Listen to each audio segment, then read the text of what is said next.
Assalamualaikum warahmatullahi wabarakatuh. Madayaw, ug maayong adlaw kaninyong tanan. Magandang araw sa inyong lahat.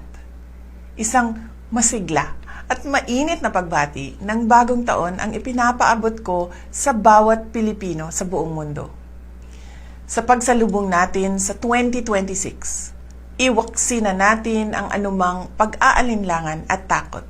Ngayon ang simula ng isang panibagong kabanata, isang malinis na pahina na punong-puno ng pag-asa. Hayaan nating mag-alab muli ang ating tapang at determinasyon.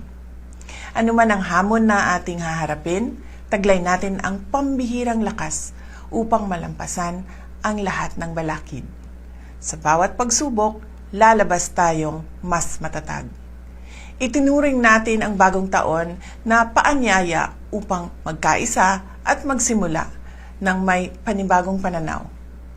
Ang ating pinagsamang lakas at pananampalataya ang susi ng tunay na pagbabago. Sama-sama tayong magsikap at magdasal na ang 2026 ay maging taon ng pag-asa at pagpapala. Maligayang bagong taon sa inyong lahat, naway maging mas maliwanag at maunlad ang ating panibagong simula. Mahalin natin ang Pilipinas.